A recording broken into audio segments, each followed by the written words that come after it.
wabarakatuh. Selamat pagi kelas 8F. Bagaimana kabarnya hari ini? Warahmatullahi wabarakatuh. Alhamdulillah sehat, Bu. Waalaikumsalam warahmatullahi wabarakatuh. Alhamdulillah sehat. Oke, sebelum kita mulai pelajaran hari ini, seperti biasa, silahkan kalian berdoa dulu dan mengisi presensi dari link yang saya bagikan berikut ini ya. Sudah absen semua ya anak-anak? Semoga hari ini semua dalam keadaan sehat walafiat tanpa kekurangan suatu apapun. Tidak bosan saya mengingatkan bahwa kita harus selalu waspada terhadap persebaran COVID-19 ya, karena virus ini sangat berbahaya dan sangat mematikan dan belum ada obatnya sampai hari ini. Jadi sebelum tertular, mari kita berdisiplin untuk menjalankan protokol kesehatan seperti memakai masker, menjaga jarak dan menghindari kerumunan, dan rutin cuci tangan. Ingat, mencegah lebih baik daripada mengobati. Sebelum kita melanjutkan ke materi, apakah ada yang masih ingat pada pertemuan sebelumnya kita membahas tentang apa? Dari pertemuan sebelumnya kita telah mempelajari tentang pengertian mobilitas sosial dan jenis-jenis mobilitas sosial, Bu. Ya, bagus sekali yang disampaikan oleh Atta dan Andira. Pada pertemuan sebelumnya kita sudah mempelajari tentang pengertian mobilitas sosial dan jenis-jenisnya. Nah, setelah kita mengetahui pengertian dan jenis-jenis dari mobilitas sosial, hari ini kita akan mempelajari tentang bentuk-bentuk mobilitas sosial. Nah, tujuan pembelajaran hari ini adalah yang pertama, setelah mengikuti pembelajaran dengan pembuatan dan penggunaan peta konsep, diharapkan kalian bisa menganalisa bentuk-bentuk mobilitas sosial dengan baik.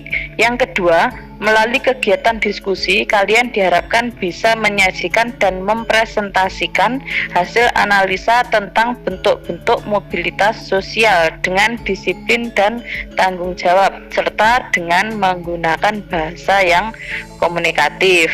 Nah, untuk kegiatan pembelajaran kita nanti ada diskusi, tanya jawab, presentasi kelompok, dan refleksi. Kemudian untuk penilaian hari ini adalah dari hasil diskusi dan pengerjaan soal di akhir pelajaran. Silakan perhatikan gambar-gambar berikut ini dan buatlah pertanyaan berdasarkan hasil pengamatan kalian.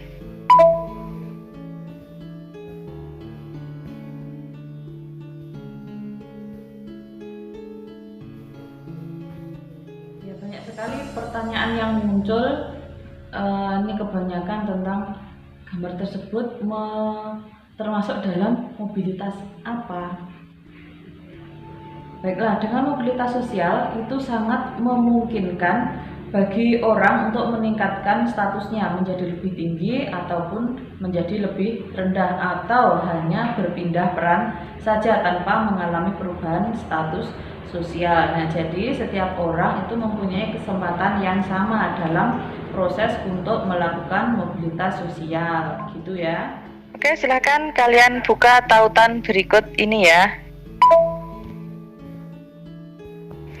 Untuk menambah pemahaman kalian tentang bentuk-bentuk mobilitas sosial, silahkan kalian membuat peta konsep yang berhubungan dengan bentuk-bentuk mobilitas sosial. Kemudian diskusikan bersama kelompok kalian dengan bantuan LKPD yang sudah tercantum dalam link yang sudah saya berikan tadi.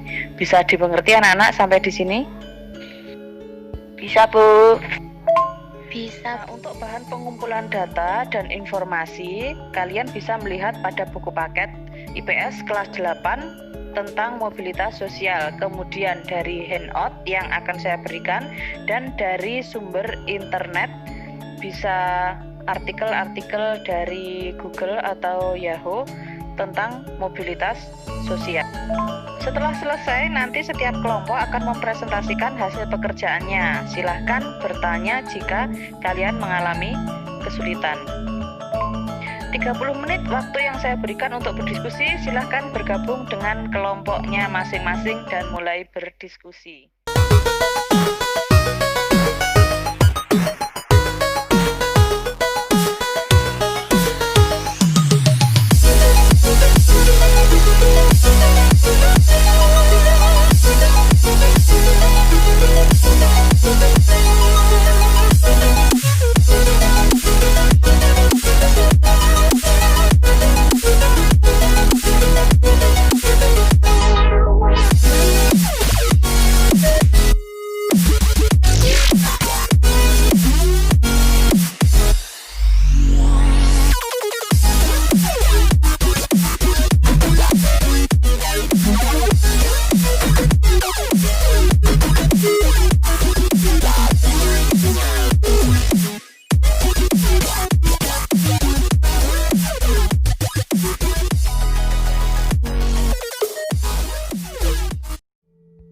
Baiklah, waktu diskusi sudah habis.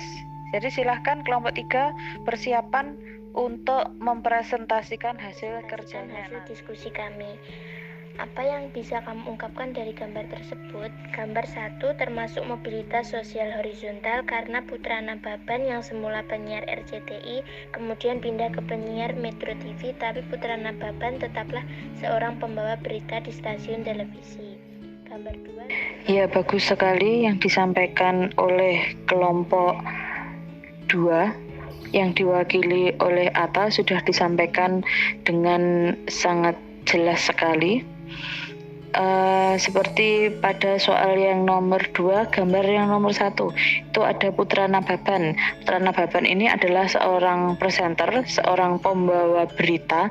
Ini awalnya dari RCTI, kemudian berpindah ke Metro TV. Tapi Putra Nababan ini mengalami yang namanya mobilitas sosial horizontal karena meskipun dia berpindah tempat, tapi masih dalam pekerjaan yang sama, yaitu sebagai presenter atau pembawa berita. Diskusi dan sudah mempresentasikan hasil diskusinya dengan baik, semuanya sudah saling melengkapi. Oke, untuk hasil diskusi silahkan nanti difoto kemudian dikirimkan melalui tautan yang saya bagikan berikut ini. Untuk kegiatan hari ini ada yang bisa membantu saya untuk menyimpulkan?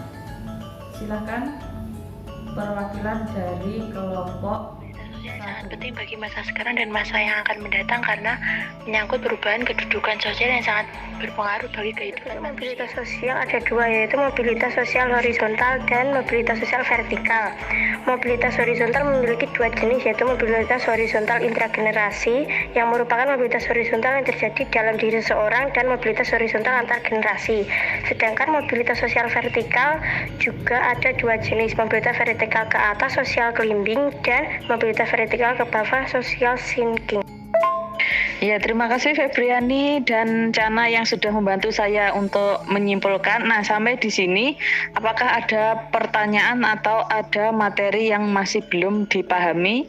Silahkan ditanyakan. Kalau tidak ada, untuk mengetahui sejauh mana pemahaman kalian tentang materi yang sudah kita pelajari hari ini, silahkan kalian menjawab kuis yang sudah saya siapkan melalui tautan. Untuk kegiatan refleksi kita, silahkan ditulis apa saja kendala yang kalian alami selama kegiatan pembelajaran kita hari ini melalui tautan yang saya bagikan berikut ini. Untuk pertemuan berikutnya, silahkan kalian mempelajari tentang faktor pendorong dan faktor penghambat mobilitas sosial dan saluran-saluran mobilitas sosial. Terima kasih untuk hari ini. Semoga ilmu yang kita peroleh bisa bermanfaat. Jangan lupa belajar, jaga kesehatan, dan tetap semangat. Dengan ucapan alhamdulillah, kita akhiri pelajaran hari ini. Semangat pagi dan assalamualaikum warahmatullahi wabarakatuh.